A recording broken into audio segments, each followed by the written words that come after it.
just sent out an email about the accreditation process, and we'll talk more about it today. It's a pretty busy time for accreditation. So let's get started by looking at the agenda. And I'll just ask anybody if you have any changes or amendments that you want to make.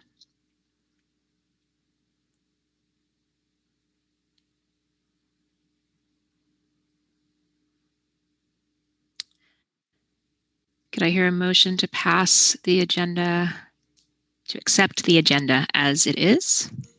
I move. Is that Denise? Thank you. And Nathan, I don't think you're a voting member. Oh, good point. Could I have somebody who's a voting member second that? I second. Thanks, Margie. Okay. Anybody opposed to accepting the agenda as it is? Not hearing any opposition. It is so moved. And let's move on to the minutes from our last meeting, which seems like a lifetime ago before the election. So I will scroll through here. Always my concern is please check and see if I have you correctly here or not here for the last meeting. And then please look at what we discussed. I did go through and record, I went through the recording.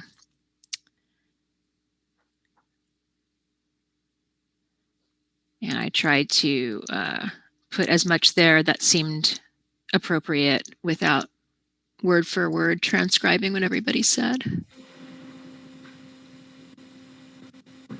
There's a correction under the Courtney Brown. It's not the chair of technology. The chair of technology, the other chair is Derek Ross. Derek Ross, thank you. Courtney, isn't Courtney the head of the chair of something or no?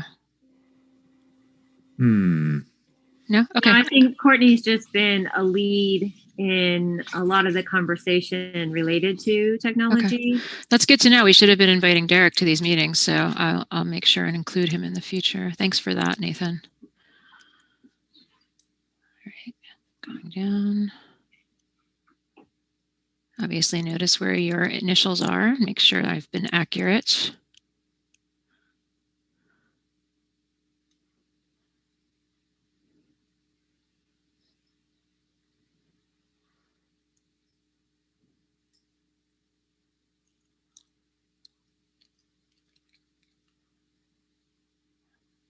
Does anyone need me to go to a specific place? Are there any changes, questions? If not, could I get a motion to approve the minutes of October 23rd?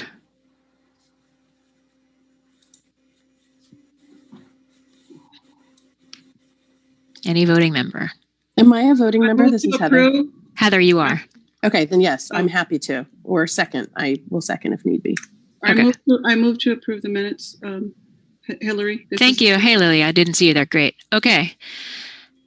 So the minutes have been approved and we can move on. Let me stop the share. All right.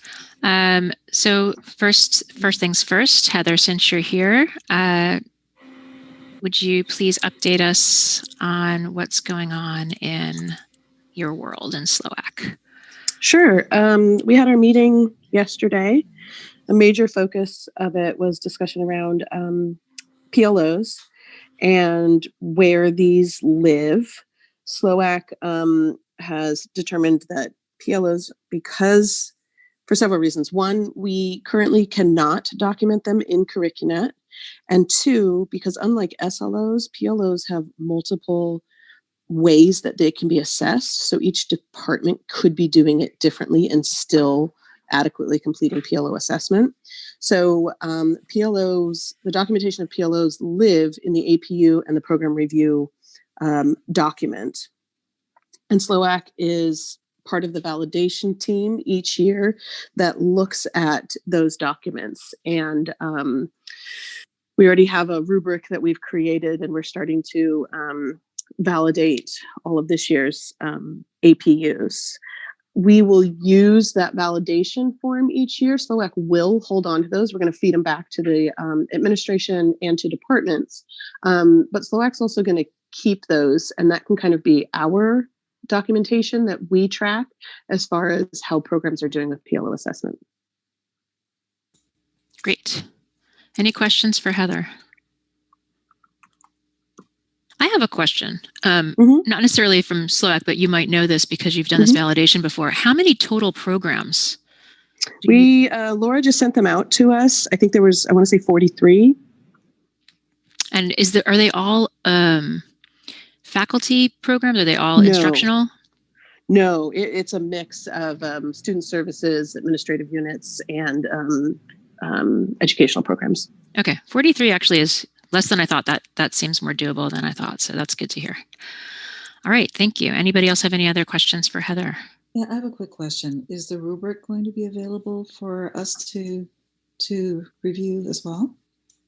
The rubric was created quite a while ago. SLOAC had provided feedback on the rubric, but that was never given back to us. So I actually created SLOAC's rubric yesterday. I'm happy to share it. It's the exact same information that was in the original document. But yes, I'm happy to share it with this group if you'd like to see what I created. That'd be great. Thank you, Heather.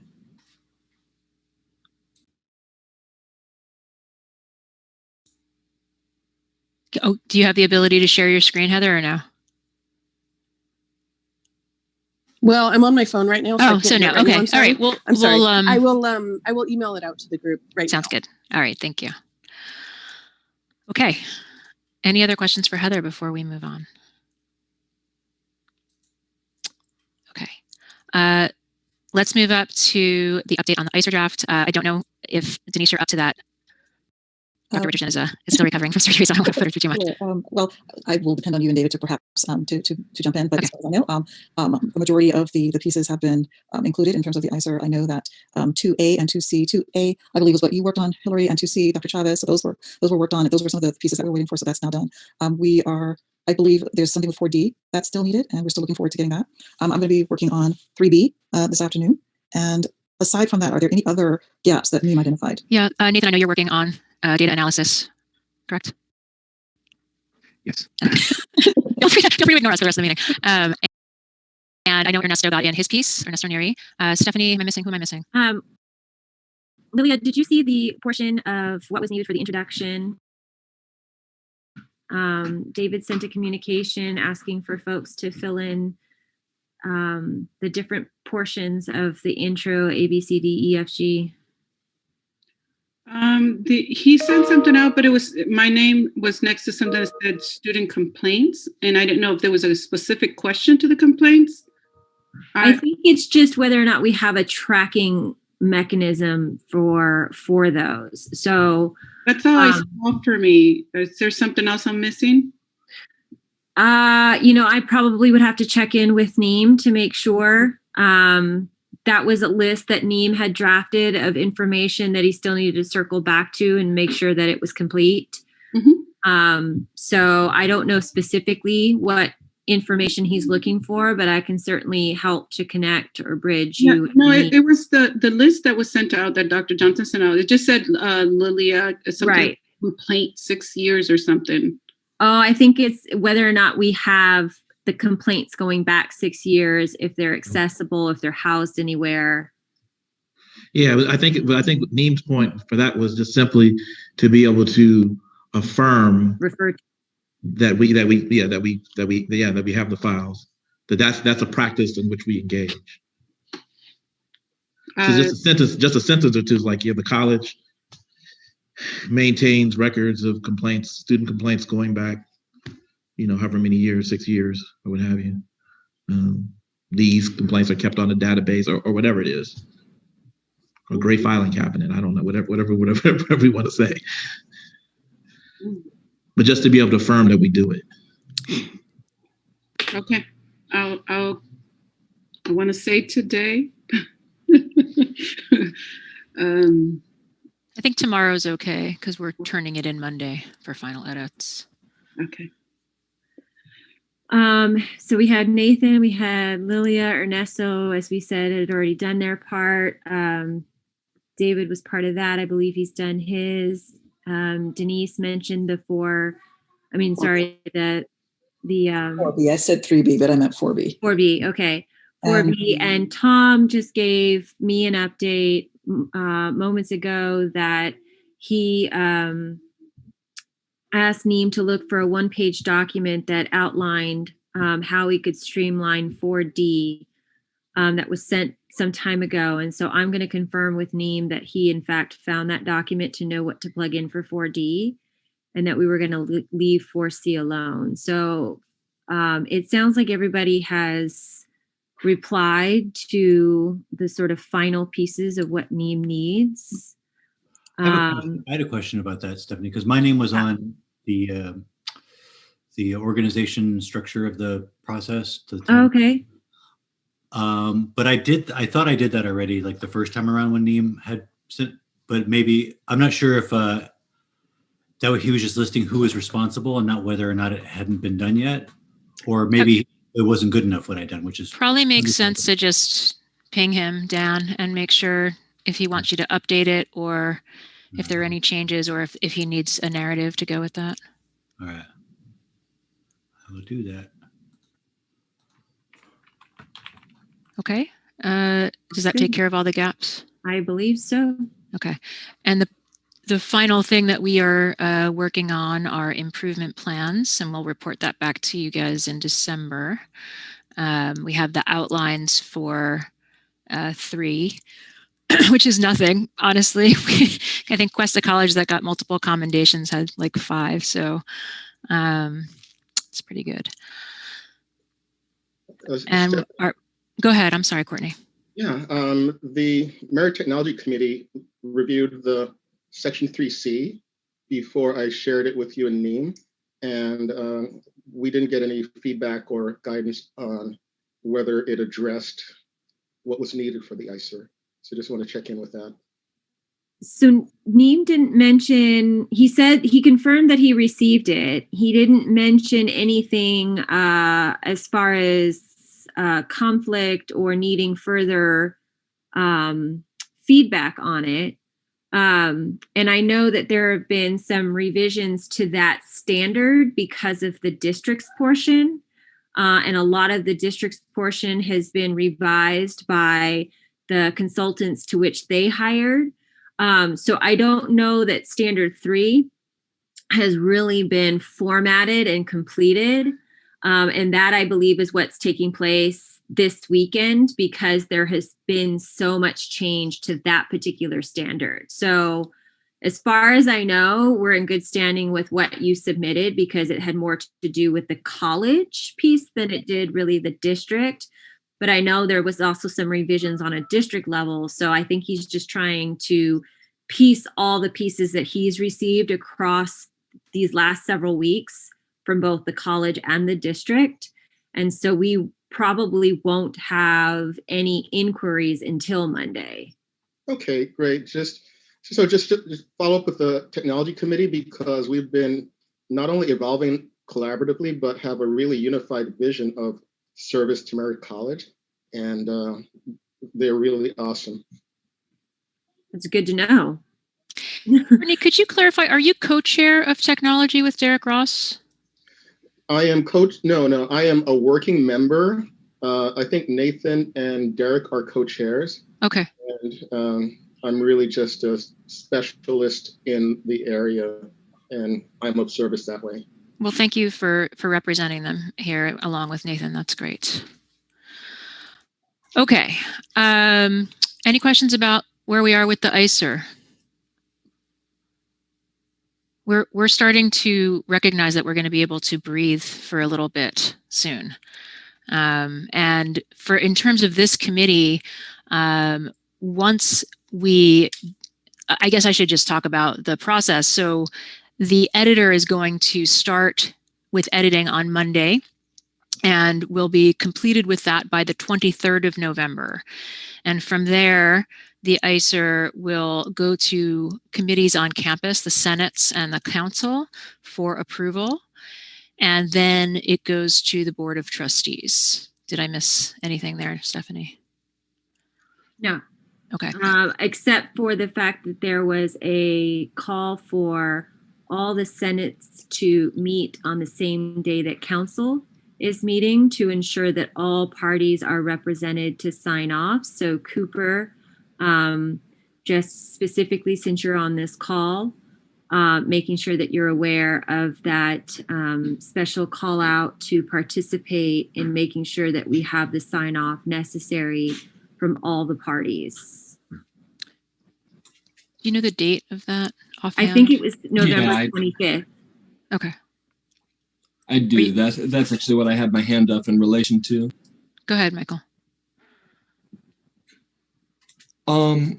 So I just wanted to mention that we've made some great steps, but just as a general update, we're still trying to cross that final stretch to get on the same page with everything in this ICER report in regards to where we stand in our place in participatory governance, the ability to fulfill our roles, and ability to make sure that we have the place that we're meant to in terms of oversight regarding all of these measures that are being addressed, all of these matters that are being addressed. So one of the improvement plans, Michael, is for the ASMC, both in terms of training and communication. And again, there's only 3 of them, so it's a significant part to have the improvement plan in there. And that I'm talking about our places in the. It's a lot more advanced than that. It would be a whole discussion that would just take up too much time from this meeting. I'm happy to get into detail with anyone separate from this environment, but we just haven't cleared that gap yet. Okay. Yeah, I'm not sure exactly what you're referring to, but just if you want to email me, we can set something up. Totally. Yeah. Basically, we're just blind to a lot of what is being asserted in this ICER report. We have mentioned, in short, that we just feel unempowered and like we haven't been accommodated in shifting into these roles in the typical sense. Right. And that we can't really move forward in confidence just yet. Right. And we did address that in the improvement plan, but why don't you email me and maybe you and I can set up a time. Okay. Just to be direct for everybody's sake, I think that Professor Bennett, Dr. Chavez, and Dr. Johnson would have the most ability to move this forward, although I'm totally happy to reach out to you and set up a time. I'm happy to let whoever is able to do that. And you can maybe just include me on that because it's important for accreditation that I know what's happening with all the senates. Absolutely. Okay. Absolutely. Great. Thank you, Michael. Thank you. Okay. And then the report will be delivered by the end of the semester to the ACCJC. And then we have their visit coming up the first week of March. Any other questions or comments or anything I missed? Evidence. Did we want to, I don't know if I missed that in the agenda. Yeah, well, we don't have, so you're talking about like evidence that is still being sought out or? Well, evidence is being sought out and also the conversion of evidence to an active link. And we talked about maybe bringing in the Accreditation Committee to be a part of that, but it's still very premature. So I didn't know if we wanted to just kind of bring people up to speed on where we are. Yeah, thank you. So there are still some pieces of evidence out there. Unfortunately, we don't have a list. Otherwise, we would have made this a working meeting on that. We have some other things to work on. But basically, each piece of evidence needs to be set up with a hyperlink. And Dan has been doing brilliant work with this. He did it for the November 1st letter, and he's going to teach some of us how to do that so that we can do it for the accreditation report. And I think it's going to end up being the ICER steering committee who is going to be responsible for that. However, it is a very lofty ask to finalize those pieces, much of which I believe has been collected, but for those pieces that haven't, we will still need to track. And then it's converting every piece of evidence into this hyperlink and putting it on a flash drive.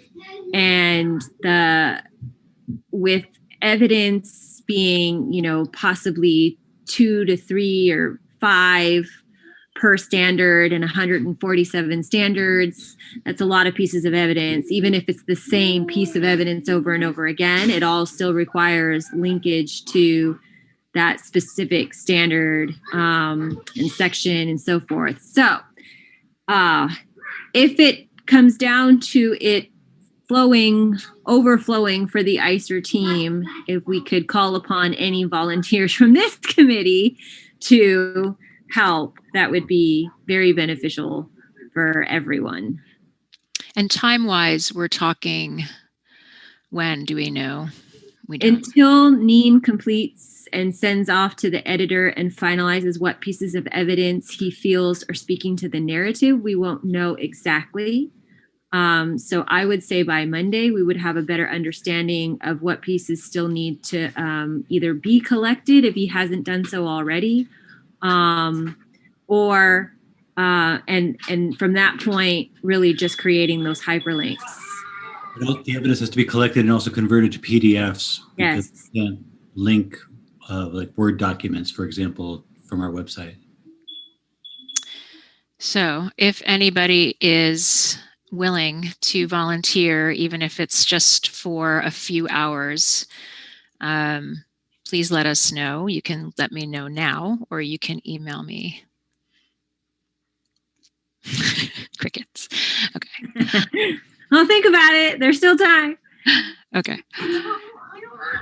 Great. Anything else on the ICER draft that I missed or we missed? Okay. Let's move to old business. I wondered if we had an update from the district on whether they're going to actually turn off Passport right before, right before enrollment? Or right before classes start in spring?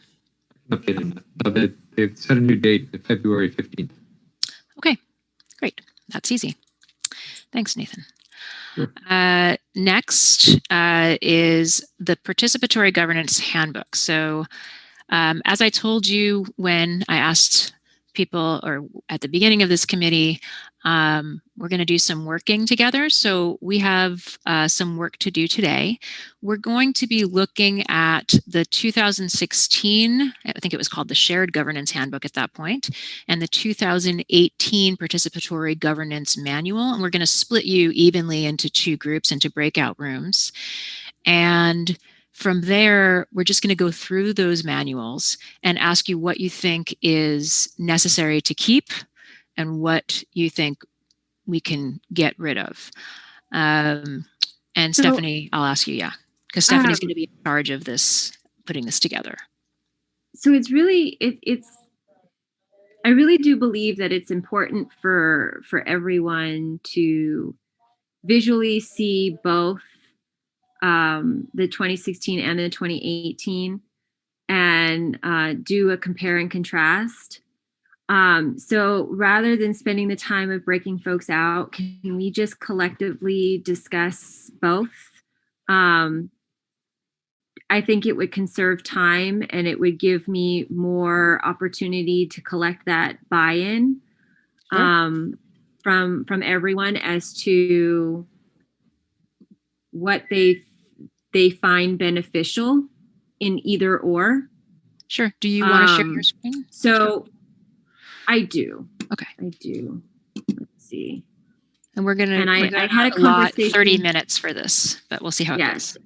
and I had a conversation with Tom about this right before we got on this call, or on this Zoom.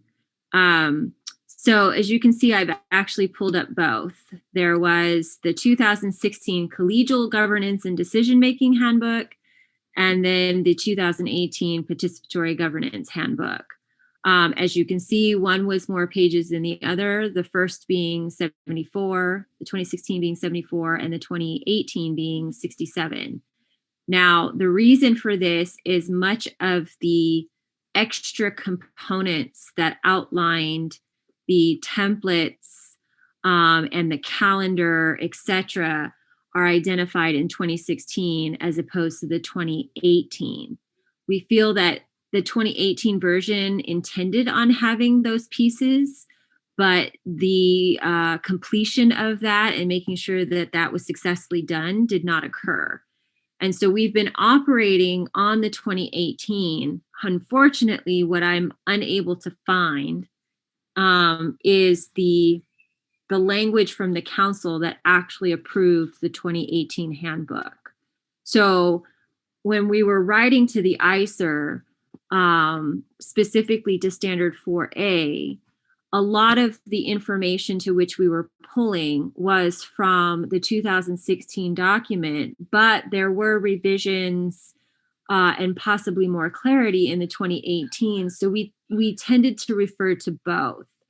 And ultimately, that can be very confusing if you have a revised handbook. So the goal is to try to blend these two documents together and find the most relevant information, and then make it so that we can actually have a revised handbook carried forward to the council on the 25th, the same day that we're doing the ICER, so that we can actually use that revised handbook as evidence speaking to the pertinent pieces referred to in the ICER. Does that make sense to everyone?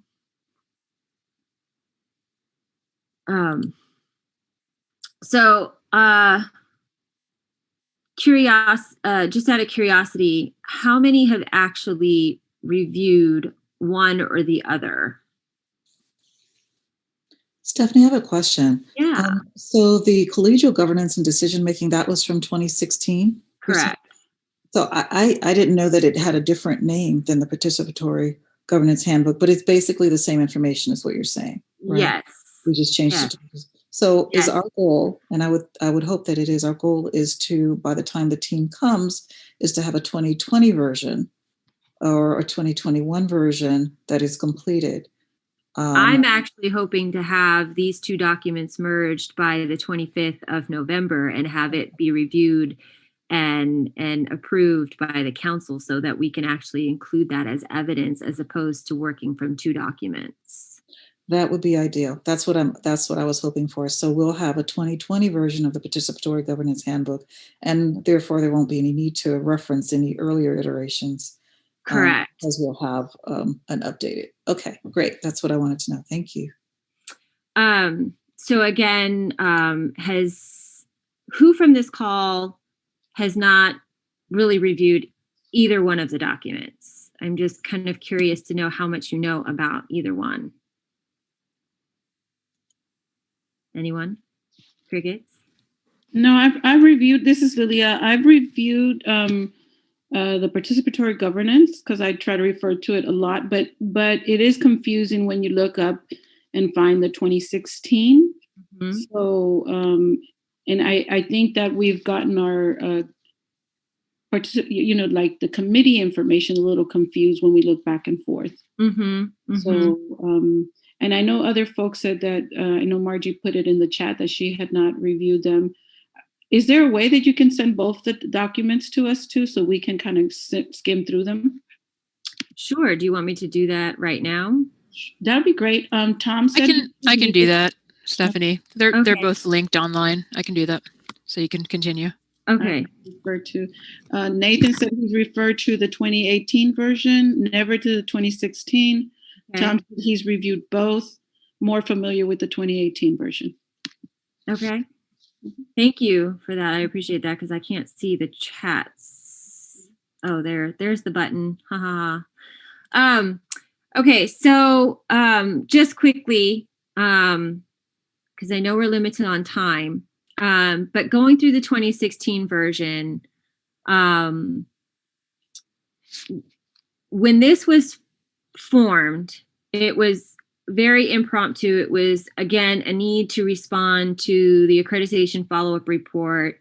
We didn't have much to go off of when this was being populated, and we tried to put as much relevant information as we thought was needed. Maybe it was too much information, but we wanted to make sure that we covered all the bases. And so information such as the mission of the college, right? Our vision, values, etc., our goals are all at the front, because participatory governance should align with all of those components. But we also identified the need to follow our integrated planning and budgeting calendar and our cycle, because much of what the governance committees do on an annual basis is navigate this APU prioritization list and budget development that should be working from the prioritization list. So we thought it was relevant to include the calendar of our IPB cycle in this handbook so that folks understood the relevance of what we were doing month by month and how it was affecting those committees that were actually reviewing this information and oversaw the different pieces of this information. So this, I don't believe, made it into the 2018 version. So that was my question to this committee is, do you find it relevant to keep the information related to this particular cycle folded into this participatory governance handbook so that there is an awareness of, why, the cycles to which we're navigating and who's included, and then you can further see in this handbook what those committees are responsible for engaging in and how it's connected. Yeah, I would. Does anybody encourage that Absolutely. to be included, as well as the updated chart about the let me go find it. It's on the AP.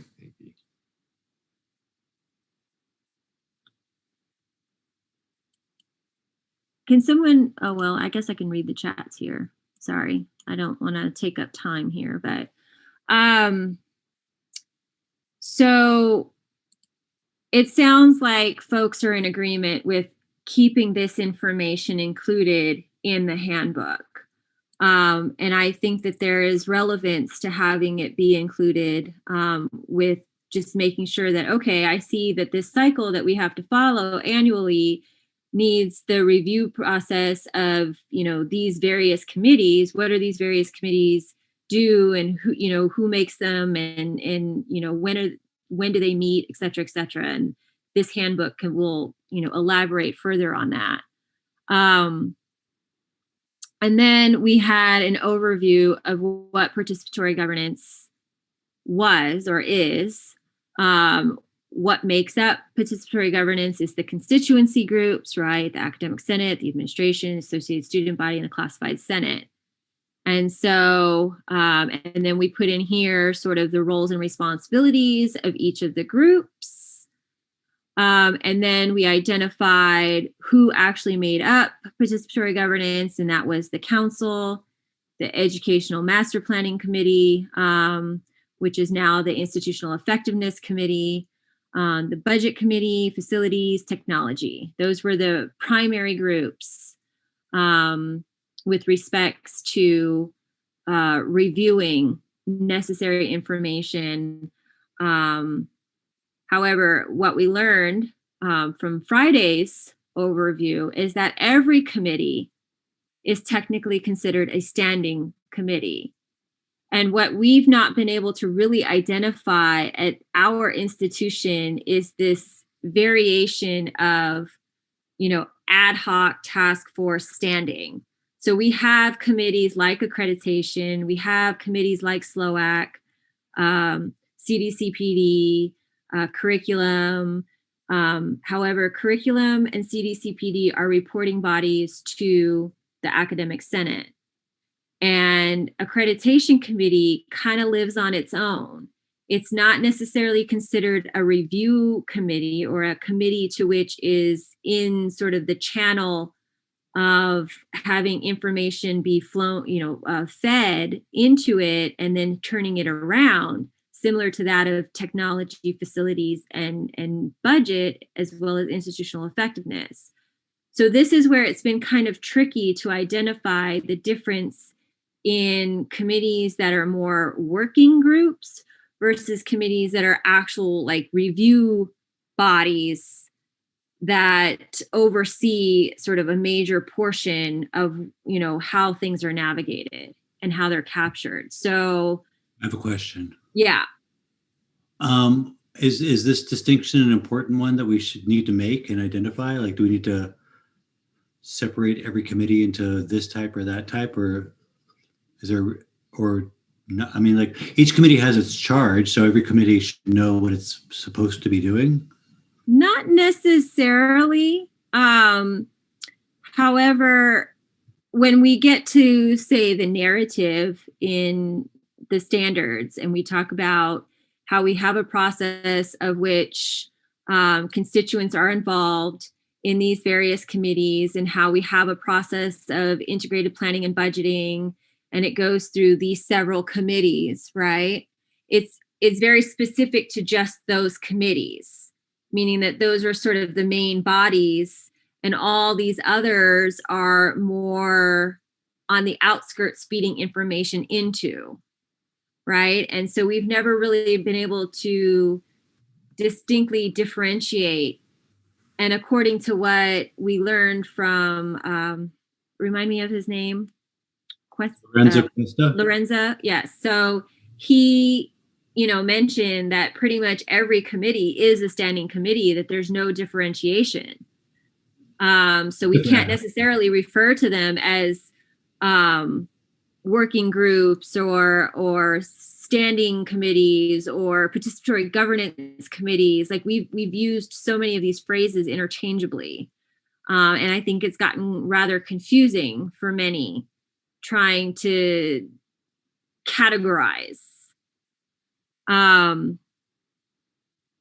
But we do talk about sort of, we had an introduction, and we talked about a purpose and what the decision-making process is about. And then ultimately, this is where that flow chart came into effect, where we have these plans, and these plans get fed into a specific set of review. And I'm sorry that this is not larger. It's, oops, sorry, wrong button. It's really hard to see this particular flow chart because it's very fuzzy. But as you can see, we kind of outlined this participatory governance committees being the ones that I talked about, technology, facilities, etc. And everything else was considered this standing committee, accreditation, professional development, etc. And then you had committees that reported directly to the Academic Senate, and this is where you would outline the constituency groups. So as far as sort of navigating, the relevance or the importance of these different groups, it's been hard to put it into visual form, right? And I think we've always somewhat struggled with being able to do that. So if there are any suggestions to that to simplify, I'm open to hearing them.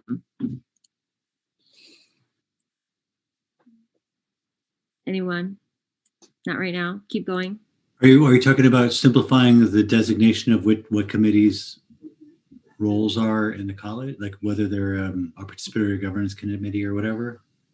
Well, see, they're all considered participatory governance. I mean, but the question then remains is like when we make a committee, one that isn't necessarily a reporting body, like CDCPD and what formerly, until they changed their bylaws just this academic year, SLOAC was predominantly faculty. And the whole concept of it being participatory governance is having the inclusivity of every constituent group, right? And so that means that you have a student representative, you have a classified representative, you have an administrative representative, as well as the faculty representative. So, and that's what makes it more of an inclusive body, a group. And so technology, facilities, budget, and council were all those groups. Stephanie, can I ask a question? So are you asking for a distinction between college committees and participatory governance committees? Is that what you're asking for us to look Yes, at? because according to Lorenzo, it's like we're all standing committees. Like accreditation now falls under that. SLOAC falls under that. Professional development falls under that, right? But they're not necessarily bodies that are procedural pieces flow through, meaning that they're not part of the IPB process. But that's not what a standing committee means. Like if you want to have a designation for these committees are part of the IPB process, we can have that. We could say, here's all the committees that are part of the IPB process. But you can call them IPB committees. But that's not going to be a distinct from like a standing committee just means it's a committee that exists, you know, it's an ongoing. Yeah. Right. So technically IEC, CFC, MTC, and did I miss one? CFC, did I say that? Anyway, all the acronyms. Those have always been sort of our primary bodies. But we also now have expanded that to accreditation, professional development, SLOAC, et cetera. So they're all considered standing committees. But they play a different role and responsibility in the college's procedural. Maybe, I'm just wondering if maybe it works to simplify it a bit. Mm-hmm. Could I share my screen for just a second? Of course. So this is College of Alameda's flowchart. Mm-hmm. And obviously we don't all, like their college committees all report to college council. We don't have that, but we could put side by side the senates and the council and then have this one arrow and say all committees report to either the academic senate or the college council. And that way we don't have to spell out, you know, in so many words, everything, if that makes sense. I don't know, how do other people feel about that? That looks nice. That's and I think, you know, last time we met, I think Stephanie, you and Neem were gonna, or you already did, right? Put together a very simple chart. So you could have that also, and that chart would say who the different committees report to in that nested way. And then having a simplified visual could just make it that much easier. Okay. That's fine. So I'll go back to sharing.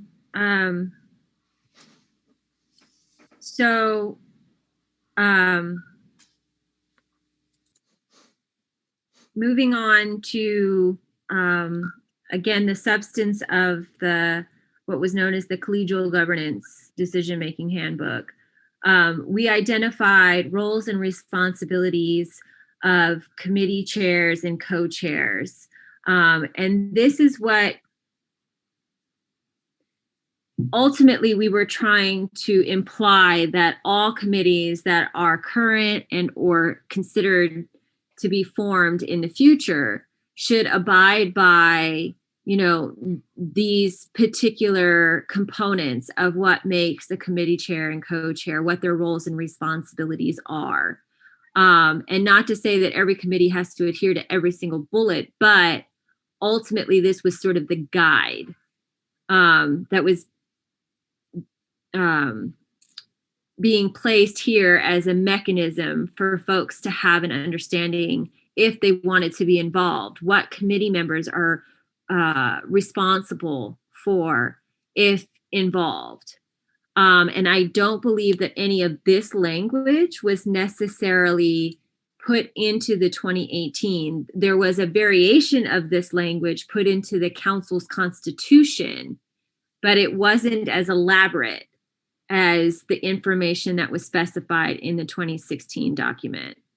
And so my question to folks is, do people feel that this language has relevance, importance? Do they wish to, keep it and have it be part of like the language that is specified in a constitution that doesn't get changed? Could you make that page larger and just specify what you want us to, which part of it you want us to look at? So, let me see here. So as we scroll back up, we talk about the roles and responsibilities of committee chairs and co-chairs, right? And we talk about, being prepared, preparing your agenda, encouraging participation, utilizing your time, or utilizing time management, materials. Like these are all just sort of the general known information. But if you're new to governance and you're navigating blindly, this was kind of the catch-all for you to understand. If I raise my hand to volunteer to be a committee chair, these are kind of the obligations to what I'm required to engage in. And I know that we have that outlined in some of our bylaws, but this was more just general in the sense of making sure that everybody had common knowledge to what a chair or co-chair was responsible for. And the same with committee membership, right? I don't know that we necessarily elaborate in our bylaws what a committee member is responsible for, right? So if you're signing up, you should be arranging to be present in all of those meetings and having them calendared and making sure that you're present and participating, etc. And then again, expectations and engagement, making sure that we're remaining professional. So this was, again, kind of the language to which Lorenzo spoke of, right? Making sure that we are respectful of each other's times and that, promoting. Stephanie, could I, yes. Can I interject? I know you mentioned something about the time and the calendar. But there's, with a number of standing committees, there's always a conflict. Like yesterday, I think we had a conflict with SLOWAC guided pathways. There's some that overlap. And that gets a little, then it puts us in a position to have to choose, and then we can't be, we can't split ourselves. So I feel like we need to review the calendar of the meeting so that there's no overlap so we can attend. If we're expected to participate, then we need to make sure the calendar really allows us to be present, because I can be listed on various committees, but if there's an overlap, or sometimes the district will send in, meetings or trainings, and then that impacts, our participation. So I think as an administrator, I'm trying to be more present and active on the committees. And I find that to be a big challenge. I agree. And that is... Which two committees did you say overlapped yesterday? Let me look. Let me make sure I'm saying the right thing. Okay. So guided pathways is one of those that's more considered an ad hoc, is it not? I don't believe that it's one that we've identified as being a participatory governance or a standing committee. Correct, because it's working on a policy. Right. And so because it's an ad hoc, it's not necessarily populated in the governance calendar. I feel like maybe there has to be a section for state initiatives, because that's a very important state initiative, and it's a collaborative one with equity. So SLOWAC yesterday was at 1:30, Guided Pathways was at 2, and then I have my VPSS meeting for all district-wide at 3. And it just makes me show up, it's almost like somebody could interpret it as you're not committed. You came in half an hour and then you left, right? So, but nobody can see what's on the calendar. This is exactly why we were. Well, whatever the designation is of like what we call committees, like guided pathways it might be ad hoc in that it's not going to be around forever, but it's not like an ad hoc committee like somebody to just like look at a specific problem and report back at the next meeting, that they're going to be around for the entire academic year and probably for the next entire academic year. We should put them on our participatory governance calendar so we don't have these conflicts that Dr. Chavez pointed out. But that would equally be with C. You know why? Because as I've researched some of the assembly bills. No, so C is She's on. actually a committee. Yeah. Yes, that is on the calendar. There's a collaboration. There's two assembly bills that go together. One is for equity and one was for the 705. So matriculation as it stood way back when was a part of governance, and matriculation morphed into, right, what is now known as the C, the SEA. And so that kind of stayed on the radar. It was a committee that evolved, but it was already activated. So I just want to let you know that we have only about 6 minutes left. So, I mean, I don't know if you want to spend that time on this, or if you have other things in the book that you need us to look at. Yeah. Okay. So, but just to say that committees are activated and deactivated by the council. That has always been written into both set of these bylaws. So if we are wishing to consider, guided pathways as a committee that, is included in, again, that's what the handbooks are for, is to identify how we are forming, what are we considering, what gets put into, to ensure that there are fewer conflicts. And maximizing participation. So again, meeting times and locations, we talk about a master calendar, college meetings, etc. And the importance of that master calendar really being completed in August. So folks know if you're going to commit to a committee that you have the ability to do so, that it doesn't necessarily conflict with another that you are responsible for engaging on. And I realize that that's not always feasible, and that's at some point for administrators, there will be conflict. I get that. But ultimately we have been trying to minimize that level of conflict. Stephanie, 2 seconds, just really quick. Can you go just really quick, just a couple paragraphs?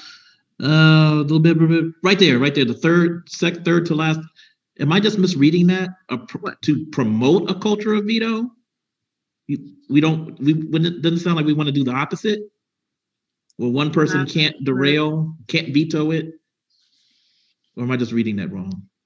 You don't have to get stuck on it. I mean, because it seems to denote or connote that it's the opposite of that. We do not want to promote a culture of veto. Maybe a previous iteration of the college culture was to try to make everything by consensus. Yes. We could probably just remove that altogether. Right. Certainly there was language, like I said, this was put together in literally like a 2-week time span. We were trying to take language from what was very hard to acquire in 2016, given that so much more has been promoted with governance since then. So I don't disagree that there's probably a lot of challenges with the 2016 document. The only piece that I'm trying to share with everyone is that there was more substance in sort of the creation of, the expectations of, again, kind of outlining what decision-making procedures are, quorum, vote by, see here we have language about vote by consensus. So I am neither for or against any of this information. Do you want us to vote, Stephanie, on whether you want to have some sort of section in the new handbook that would talk about people's roles and responsibilities? And obviously you can edit the information. Is that what you're looking for? Yes. So I'm going to try to summarize this in 1 minute. So again, kind of scrolling up, we have reference to board policy, and then we go into an appendices that basically talks about the different groups, right, and all the different bylaws, etc. And that's what all of these are. The appendices included all of the bylaws of the different committees, and I'm scrolling really fast because the bylaws are, interchangeable. They're constantly being updated, revised, etc. But at the end of that, we identified the calendar. And ultimately, the templates that we are now asking everyone to use that have been modified from these, you know, saying like what your agenda should be captured on, what your minutes should be captured on. And then this was the template that was used to identify the committee's goals. And we're hoping to have a similar template be created to put into this document as well. So, and then ultimately we talked about written updates to the council, and that was talked about at the last council meeting. So there's templates now for that as well. So a lot of that was all information that was included in the 2016 document that was not in the 2018 document. So, Okay. So sorry, because we're closing in. If do you want people? So the different items were expectations, the calendar, and the goals. Are those are the three you want to capture? I would say the templates. And the templates. Okay. All right. So I'm going to do a roll call of voting members. And if you agree with all four should be in there, you can just say yes to all four. If you think one of those things doesn't need to be in there, then please say no to the one. So again, the four parts are expectations. What are your expectations as a committee member or a chair? The calendar, should the committee calendar be put in print, or do we want that to be flexible in the future? Although we can update the handbook, right? We can always update it because it's going to be online. 3 goals of each committee, and 4 the templates for agenda and minutes. Is that correct, Stephanie?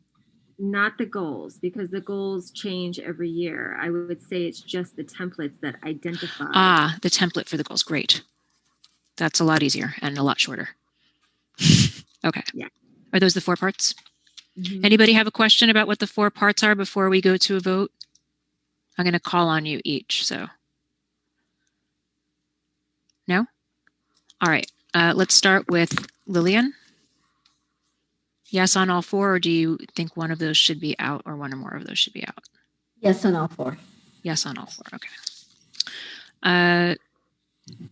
Denise. Yes. Yes on all 4? Mm-hmm. Okay. Margie. Yes. Okay. Marie? I'm here.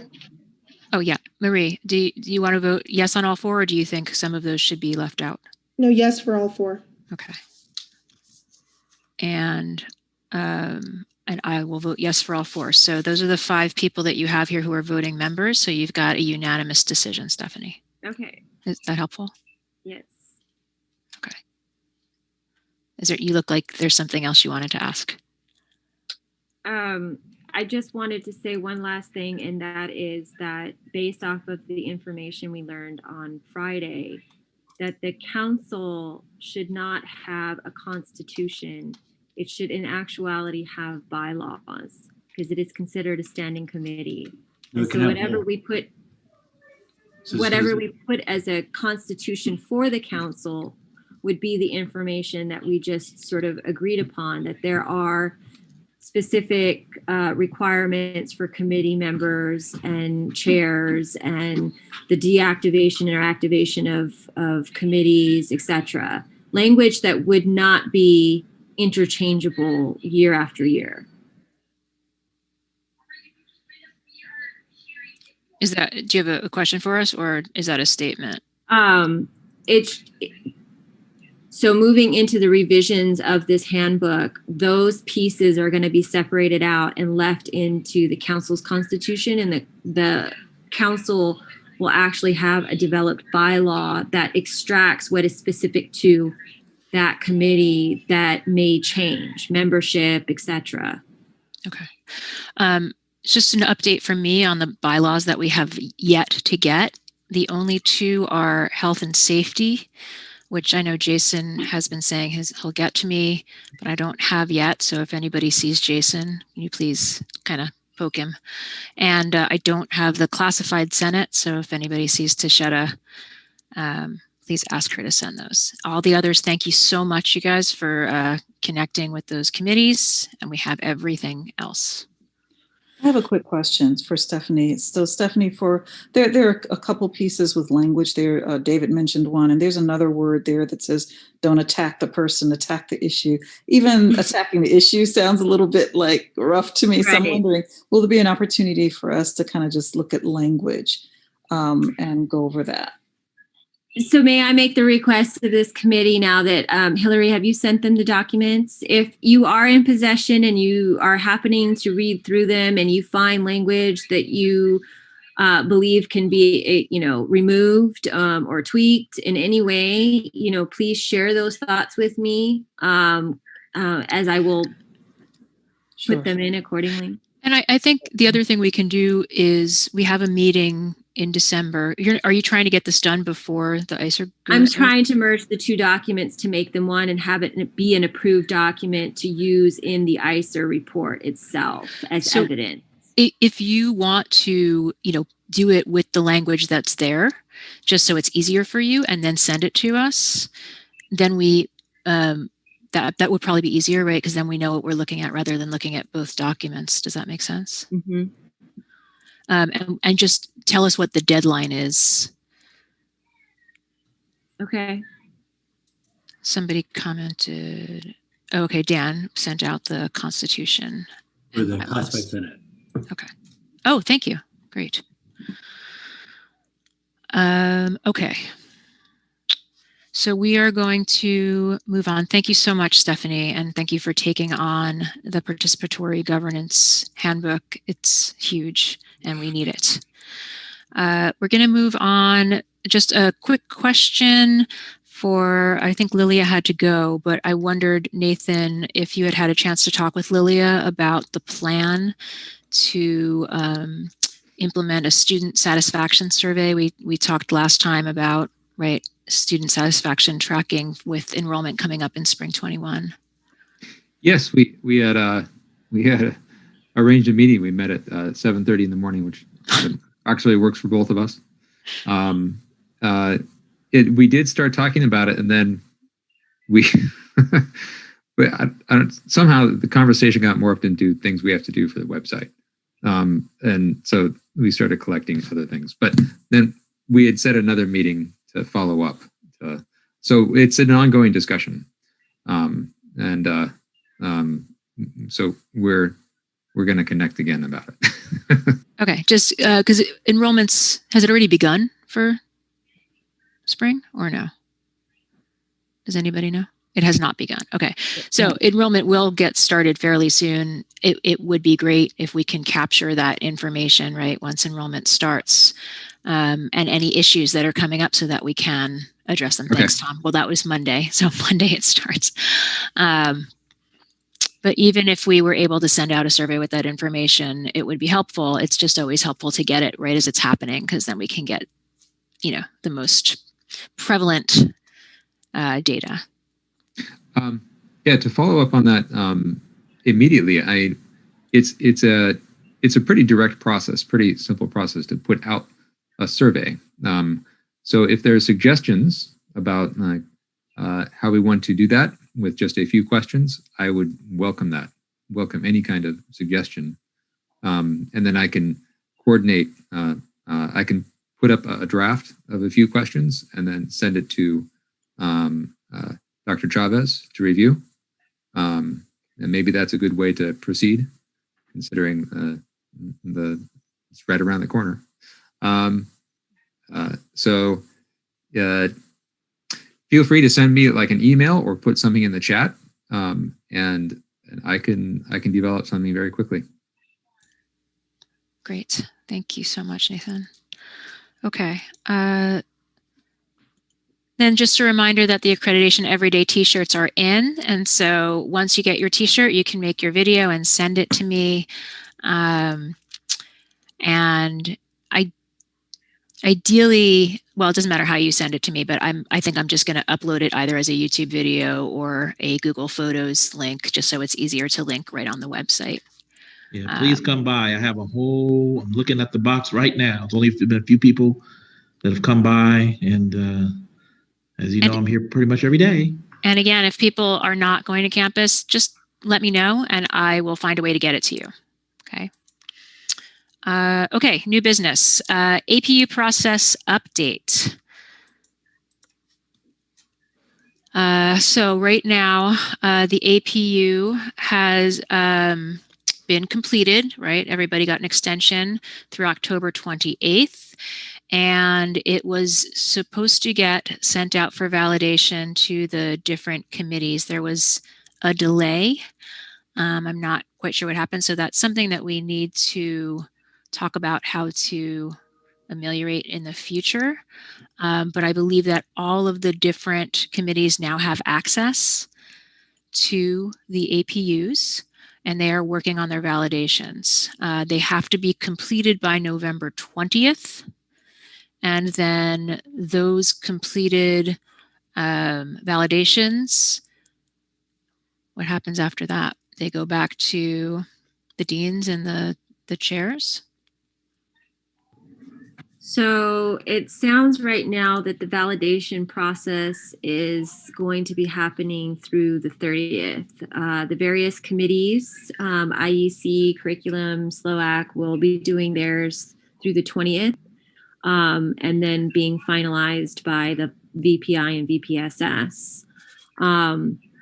And during that time, the extraction of all resource requests that were identified in the APUs will be pulled and put into a template, to which will then be prioritized using a specific rubric that was sent out by VPI Richardson. And that scoring is to take place by all of the department deans, administrators, basically. And as they prioritize high level, mid level, low level, you'll be able to sort the template where they've all been extracted and placed into this master list by either facilities, technology, equipment, etc., and what is considered to be, high level, low level priorities. But that list then gets sent on starting December 1st to the various committees that are part of the integrated planning and budgeting cycle through December, ultimately to be approved or to be recommended to the college president by the council in January. And the college president has the final say on that master list that then should be used as a resource in budget development starting in February. Thank you. Any questions on that? Yeah. Yeah. So I sent this email to President Johnson had sent out a reminder to all of the various chairs and deans to start or conclude their validation process.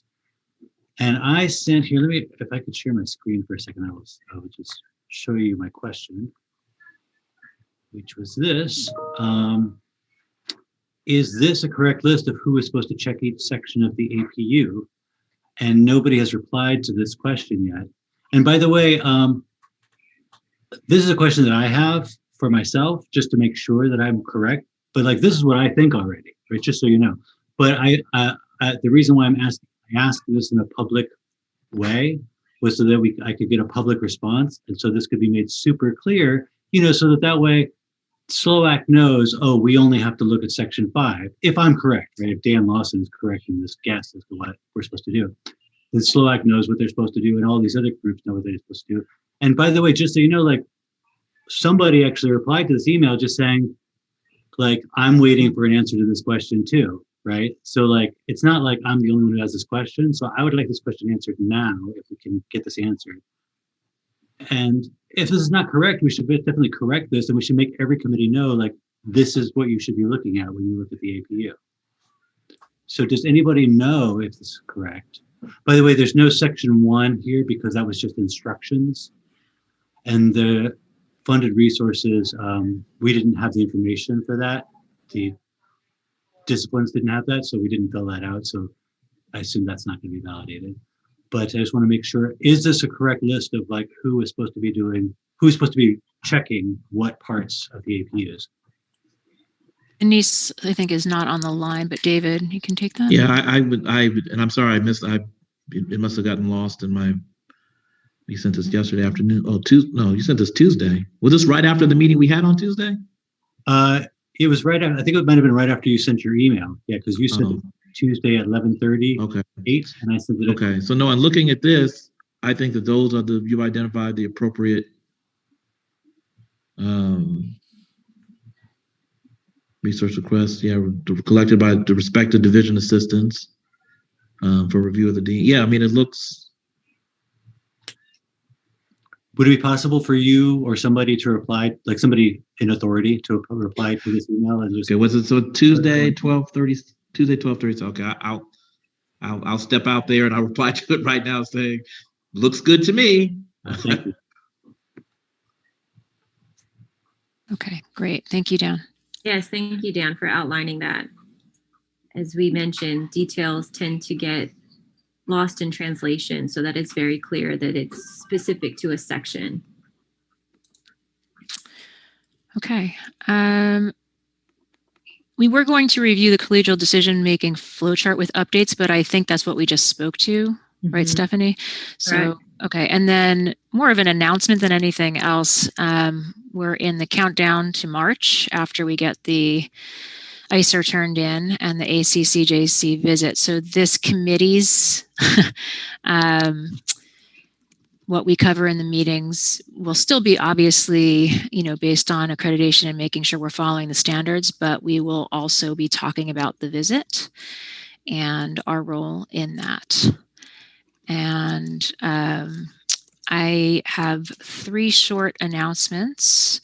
One, which you probably saw an email already, but Merritt was named the 2020 Equity Champion of Higher Ed from the Campaign for College Opportunity.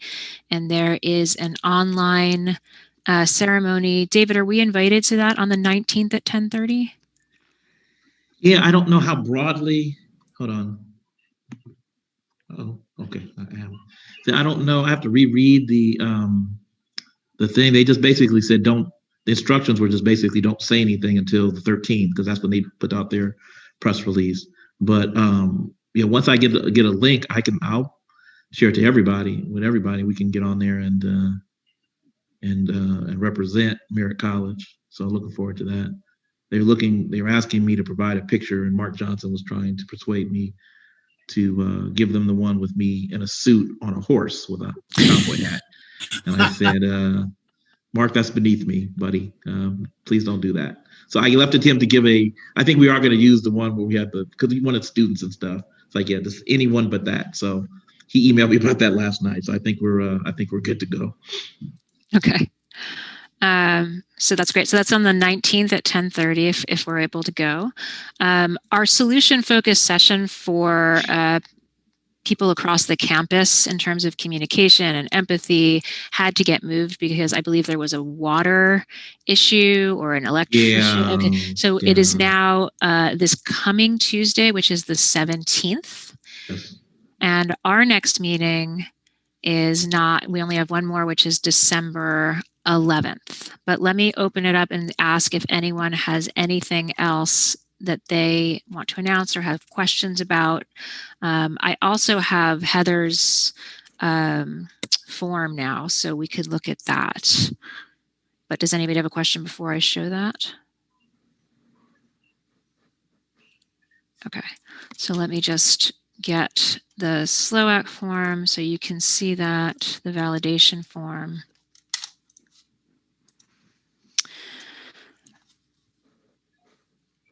And Heather, I don't know if Heather is still here, if you want to talk through it. I don't think Heather's on the line anymore. Okay. But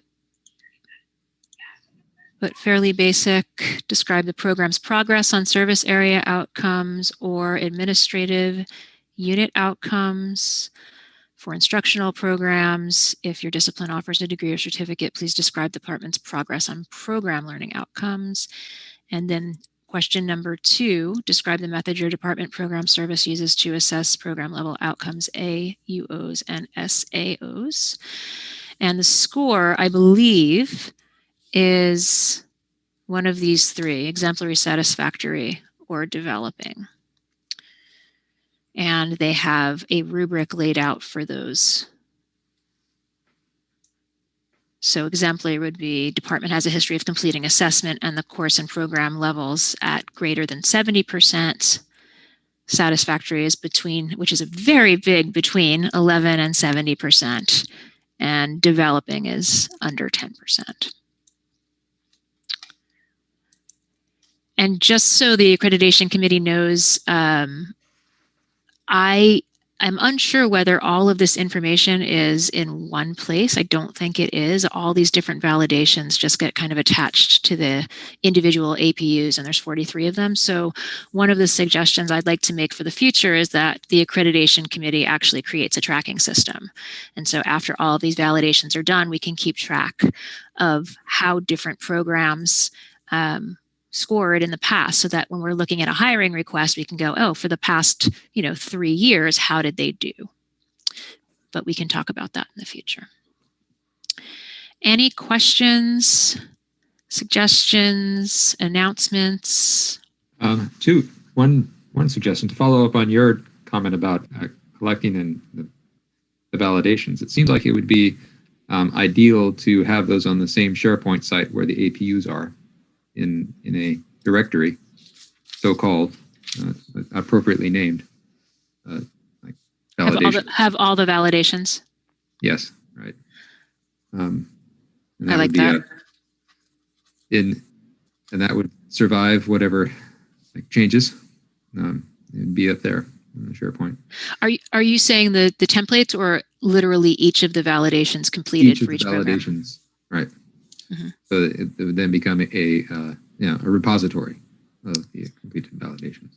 That's great. So I would actually take it one step further than that and have not only the validation forms on that SharePoint all signed off to show the proof necessary that everything was validated accordingly, but I think the idea, as what Hillary is saying, to have kind of a master spreadsheet that check marks, okay, this program had theirs validated by these several parties, and the sort of the ranking in which they were given in that validation, right? If they were exemplary, because when we talk about needing to go to specific programs that are sort of doing outstanding work that we can showcase, especially as it relates to an ISER report, that template, that working document would allow for us to just visually see firsthand, okay, it looks like this, particular program has been doing exemplary for, 2-3 years time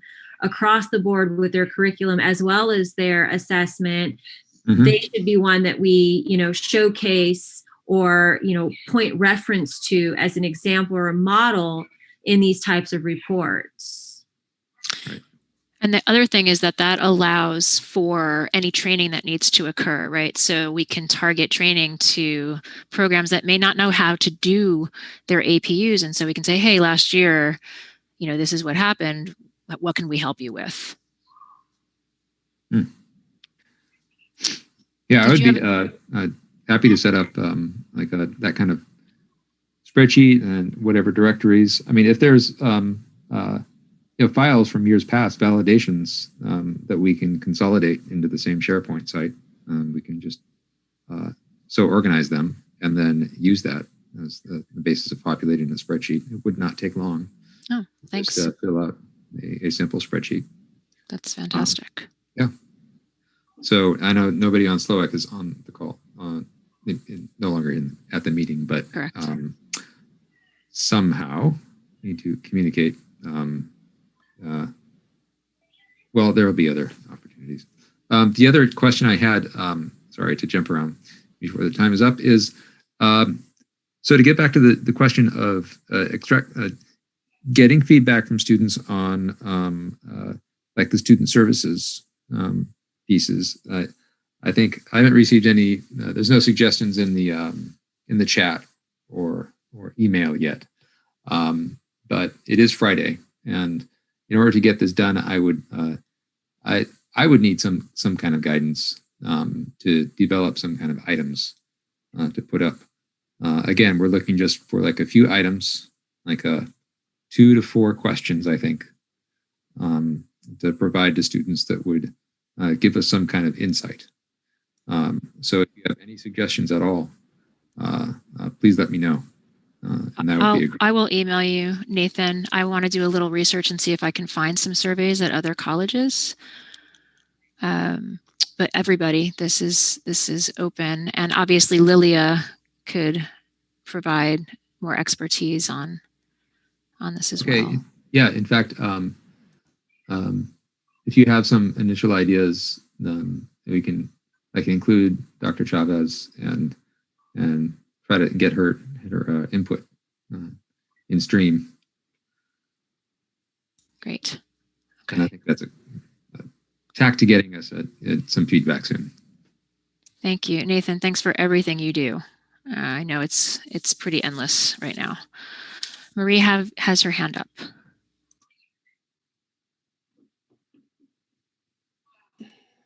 Yeah, hi, sorry. I just have a question about how this, I mean, I know how theoretically this should be linking to the budget, but logistically, how is this supposed to link to the budget committee? I mean, because I don't see, like the budget committee doesn't have a validation process in there. Are the deans supposed, and right now it's a critical piece that's missing. So, I mean, I just don't want this to be, a process that we just, just sort of an exercise in futility. I want it to actually align to our budget. So at what point does that happen? Who does it?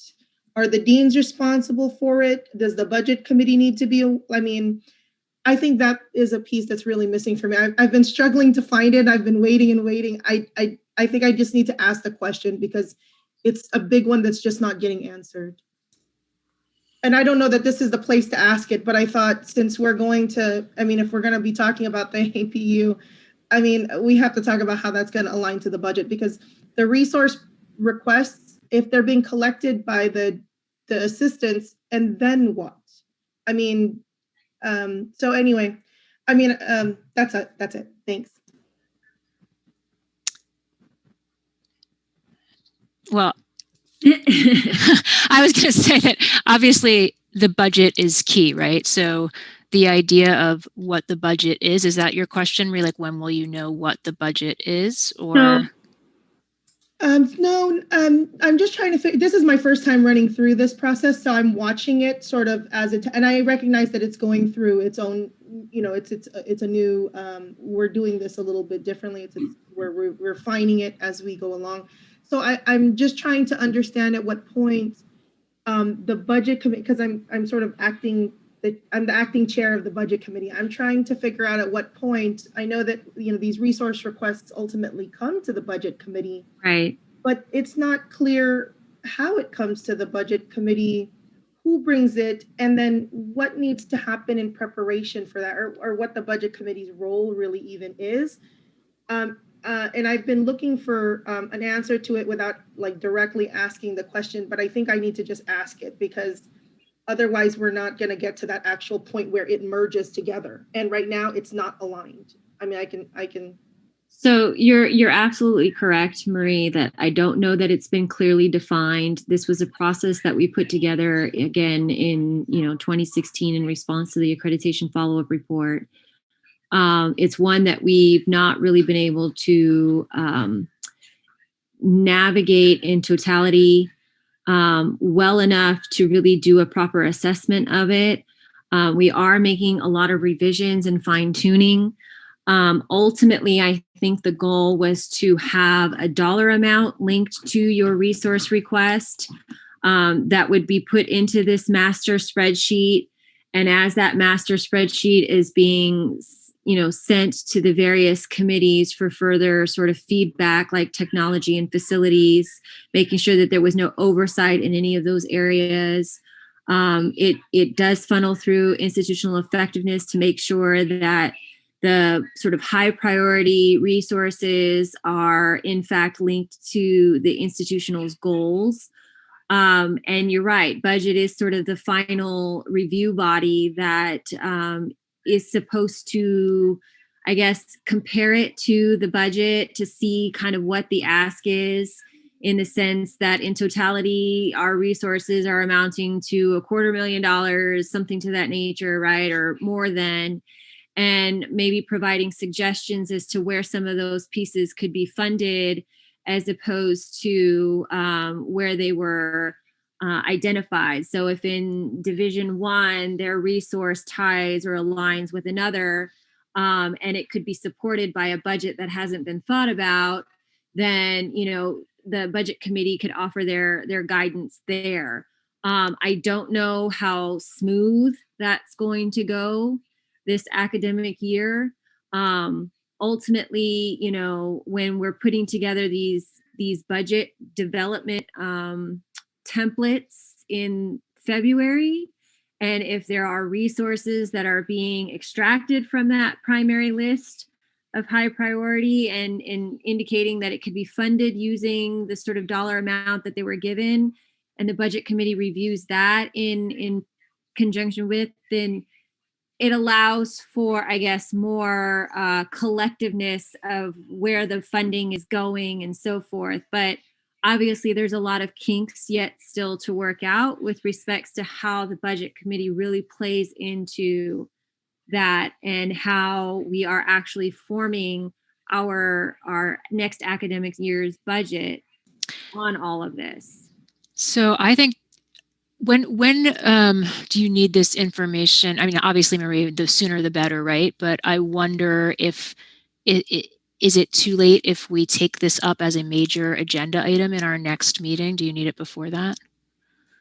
I think that would be great. I mean, I'm just aligning it with what we said is our cycle, right? We're supposed to be, the budget committee at some point is supposed to be reviewing these, but it's not really clear who takes it to the budget committee.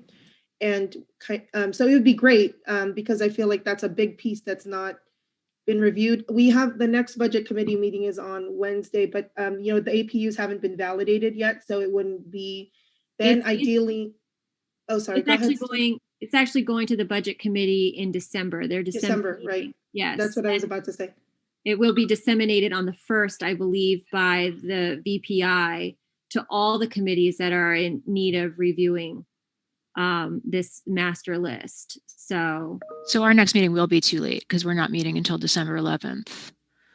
But I mean, you can but our committee, but the budget committee doesn't meet again until the December meeting for the budget committee is actually December 16th. So it's perfect timing. Okay, great. Okay. And that will give also time to talk about it in different committee meetings. So thank you. I appreciate that, Marie. Yeah. Thank you. All right, everyone, it's 1:31. So thank you so much. I'm officially going to call the meeting to a close. And I appreciate all your hard